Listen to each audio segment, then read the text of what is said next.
You've probably assumed blood is just blood, red everywhere, no exceptions worth thinking about. Here's the uncomfortable part. Some animals bleed a genuine, vivid blue, not from disease or injury, but as their completely normal, everyday biology. And the reason isn't some strange evolutionary accident. It's a fundamentally different molecule doing the exact same job yours does. So let's actually ask the question properly. Why would evolution build an entirely separate system for doing something as fundamentally important as transporting oxygen through an animal's body, one that produces blue blood instead of red? And what does that difference actually reveal about how life solved the exact same basic problem in two completely different ways? Because the honest answer isn't that blue blood is some kind of biological malfunction or evolutionary dead end. It's a genuinely effective, independently evolved alternative, one that works remarkably well for the specific animals that rely on it. Let's start with why your own blood is red in the first place, because understanding that mechanism makes the blue blood alternative make considerably more sense. Human blood, along with the blood of essentially all vertebrates, gets its red color from hemoglobin, a protein built around iron atoms that bind to oxygen molecules and carry them through the bloodstream. When iron binds with oxygen, it produces a chemical reaction that results in that familiar red color. The same basic chemistry, incidentally,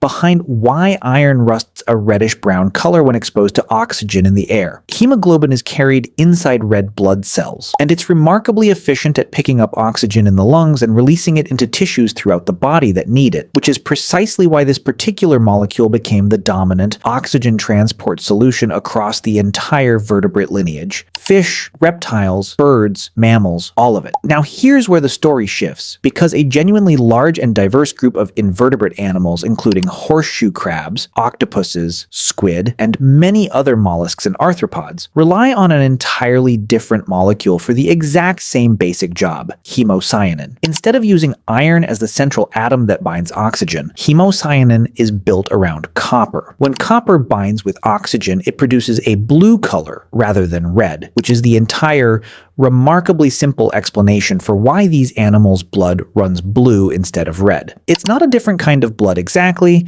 it's a different core metal doing the same fundamental oxygen transport job, and the specific metal happens to determine the resulting color entirely. This raises a genuinely interesting question worth exploring directly. Why would evolution favor copper-based hemocyanin in some lineages and iron-based hemoglobin in others when both accomplish the same basic function? Part of the answer comes down to evolutionary history and timing rather than one molecule being objectively superior to the other in every circumstance. Hemocyanin and hemoglobin evolved independently in separate evolutionary lineages deep in the evolutionary past, well before the split between vertebrates and many invertebrate groups had even occurred. Once a lineage had committed to one system, generation after generation of natural selection continued refining and optimizing that existing system rather than switching to the alternative, meaning the choice between red and blue blood for most species reflects an extremely ancient evolutionary starting point more than any ongoing competitive advantage one system holds over the other today. That said, hemocyanin does carry some genuinely specific functional characteristics that make it particularly well suited to certain environments and certain animal physiologies, characteristics researchers studying comparative respiratory biology have documented extensively. Hemocyanin tends to function more effectively than hemoglobin in colder water and lower oxygen environments, which helps explain why it shows up so consistently in marine invertebrates, many of which inhabit deep, cold, or oxygen-limited ocean environments where this specific chemical property provides a genuine functional advantage. Unlike hemoglobin, which is packaged inside dedicated red blood cells, hemocyanin typically floats freely dissolved directly in an animal's blood plasma, called hemolymph in many invertebrates,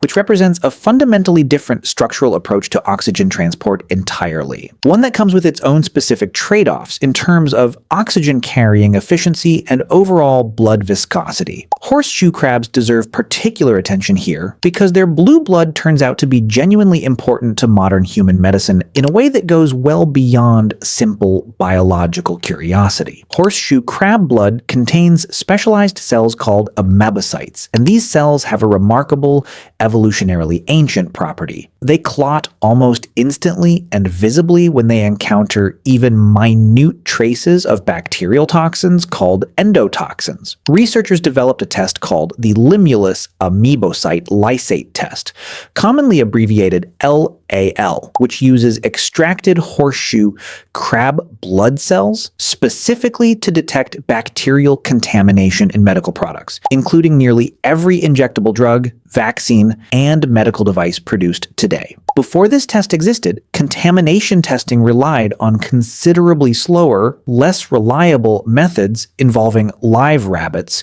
meaning horseshoe crab blood, essentially became one of the most important safety tools in modern pharmaceutical manufacturing, precisely because of a biological property tied directly to their ancient copper-based blood chemistry. This medical application has created a genuinely significant ongoing conservation concern worth addressing directly, because horseshoe crabs are regularly harvested specifically for this blood extraction process. While the harvesting process is generally designed to be non-lethal, crabs are typically drained of a portion of their blood and released back into the wild. Researchers studying horseshoe crab populations have documented measurable stress and mortality associated with the harvesting and transport process, raising real, actively discussed questions within the scientific and medical community about sustainability and the search for viable synthetic alternatives to replace blue blood-based testing entirely. In recent years, researchers have developed a synthetic alternative called recombinant factor C, derived from cloned horseshoe crab genes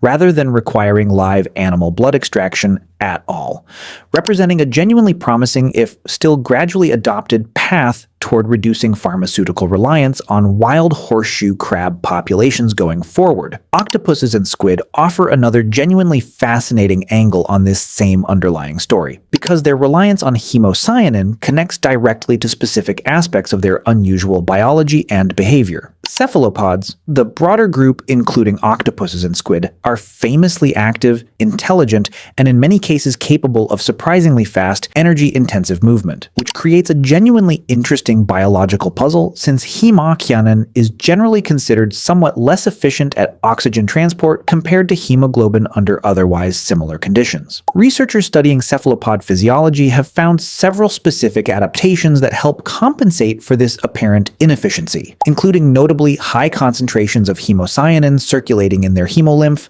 along with 3 separate hearts in most octopus species specifically dedicated to more efficiently circulating that oxygen-carrying fluid throughout their bodies, an evolutionary workaround that effectively compensates for hemocyanin's comparatively lower baseline efficiency through sheer circulatory redundancy and volume. It's worth pausing to address a common point of confusion directly, because blue blood in these animals isn't actually blue while it's still inside their bodies in every single circumstance, and the visual reality is somewhat more specific than popular depictions sometimes suggest. Hemocyanin appears blue specifically when it's bound to oxygen. Oxygenated hemocyanin genuinely does produce that distinctive blue coloration, but deoxygenated hemocyanin, meaning hemocyanin that has already released its oxygen into surrounding tissue, actually appears closer to colorless or very pale, similar in principle to how deoxygenated human blood appears a somewhat darker,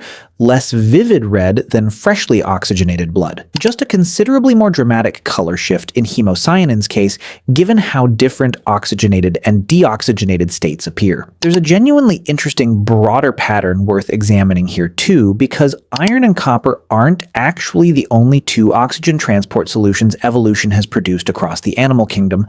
They're simply the 2 most common and most extensively studied. Certain marine worms and a small number of other invertebrate groups rely on entirely different oxygen transport molecules, some based on vanadium, producing yet another distinct blood coloration in specific species, and some based on other, even less common metallic or non-metallic binding structures. Researchers studying comparative animal physiology have documented this broader diversity as genuine evidence that evolution has repeatedly, independently arrived at multiple distinct chemical solutions to the exact same fundamental biological problem, oxygen transport, across dramatically different different evolutionary lineages. Rather than settling on one single universally optimal answer, the way you might initially assume a problem, this fundamental would eventually converge toward. This connects to a broader evolutionary principle worth drawing out explicitly, because it reframes how you should think about biological solutions generally. Evolution doesn't search for the single objectively best possible answer to a given biological problem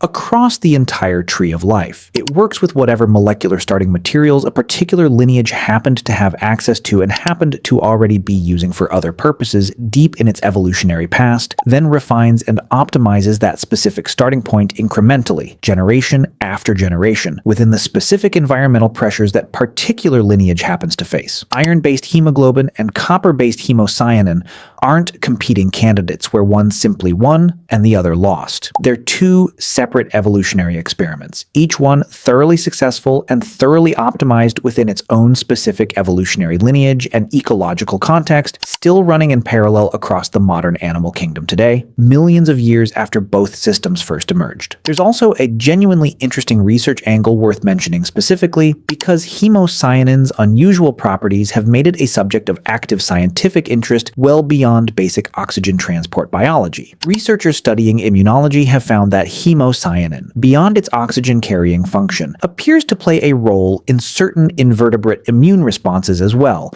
essentially serving a dual biological purpose that hemoglobin doesn't typically perform in vertebrates, adding yet another layer of functional complexity to this already genuinely fascinating molecule. Some researchers have even explored hemocyanin's potential applications in human medicine and vaccine development specifically because of its distinctive immune-related properties, representing yet another way this strange blue molecule has found genuine practical relevance well beyond the animals that naturally produce it. So the picture that emerges here isn't really about blue blood being some kind of biological oddity or evolutionary footnote. It's about two entirely separate, independently evolved chemical solutions to one of the most fundamental problems any complex animal has to solve: getting oxygen from the environment into the tissues that need it to survive. Each one shaped by a completely different evolutionary starting point, each one genuinely optimized within its own specific lineage and environment, and each one, remarkably, still running successfully across an enormous portion of the modern animal kingdom today, one built around iron and colored red, the other built around copper and colored a genuinely striking blue. So the next time you come across a horseshoe crab, an octopus, or any of the other blue-blooded creatures sharing this planet with you,